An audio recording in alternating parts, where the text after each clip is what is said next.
So we've got it boiling here. I'm going to take this puppy out and just keep an eye on it till it starts to give me a little bit of life here. You got to always be careful. This gets kind of hot, so sometimes I'll have a little padding to keep myself from getting burnt. Just kind of swish around the grinds to get them mixing very nicely.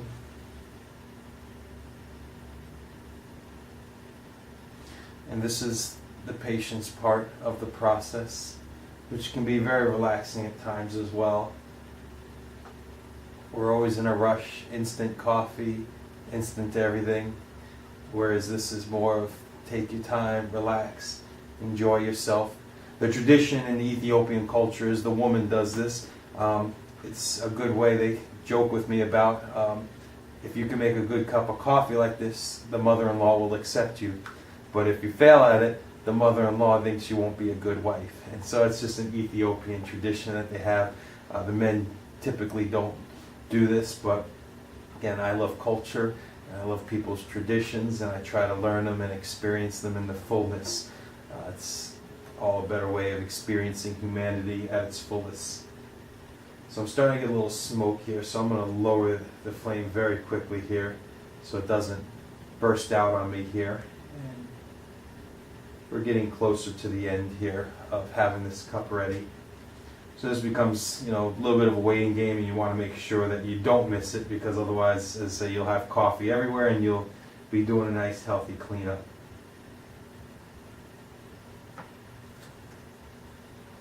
So for the most part, that's it. I've started to get a little bit of smoke here, and so I don't want it to boil over. So it's going to finish its process like this, and from here the grinds will settle. At this point, I will move. And the good way to test things out too is you can always just do this and test it out to see if you got the consistency you want. And it looks like I got the color and everything that I'm looking for. So I'm going to put this here and let it cool. And next, I'm going to make popcorn and get this ready. I've already put oil in my pan.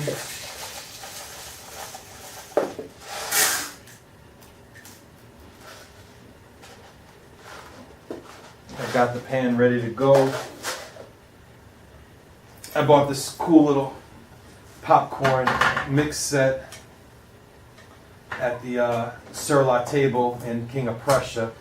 I just happened to be hanging out with a priest friend of mine there, and he wanted to go check it out since they always have cool culinary stuff. And then it dawned on me that I had a popcorn popper, and everyone loves popcorn, and it's an Ethiopian thing. And so finally I went and bought one of those so I can start making fresh popcorn as well, to go with the whole traditional gathering. And so popcorn takes literally but a couple minutes, and it's they get to popping real quick, and you'll have yourself a nice full bowl of popcorn before you know it there. And here, I'm going to even let this sit for 30 seconds while I go get a bowl.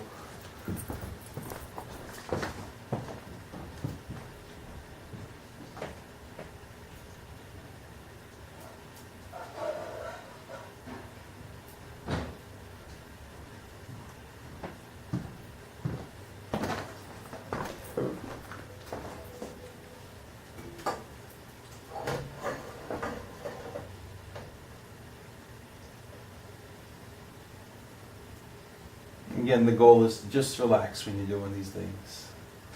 It's a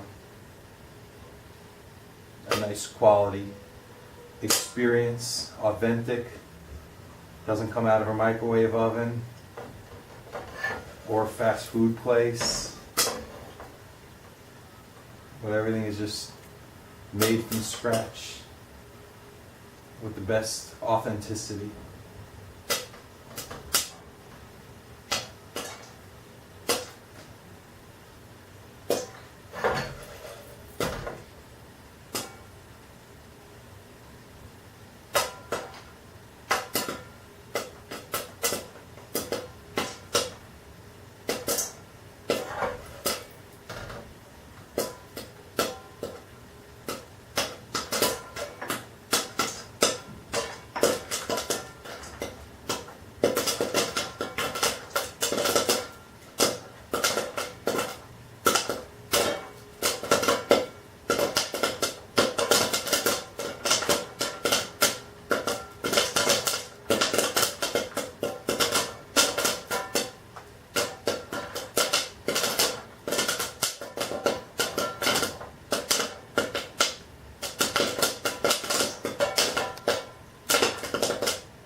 just like that, we now have popcorn and coffee.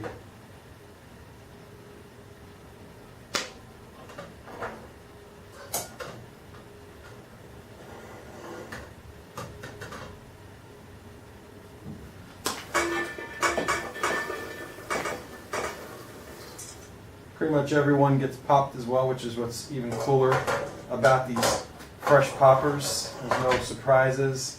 Everything's done. And so what I'm going to do now is that the coffee has settled a little bit. I will pour the cup and we will be done and ready to enjoy it. And the goal, they say always, you want to lift it high and it gives you you want to pour it properly. Normally, the Ethiopians have far cooler cups than I have, but this is what I have at the moment because I'm impatient and not wanting to wait for them to be shipped from Ethiopia. That's it there. If you like sugar, you can get it with a scoop of sugar. I personally just drink it black all the time, but usually they'll put a little scoop of sugar in there. But that's the Ethiopian coffee ceremony. Sometimes they'll have incense burning with it as well. I unfortunately don't have the incense at the moment here. But yeah.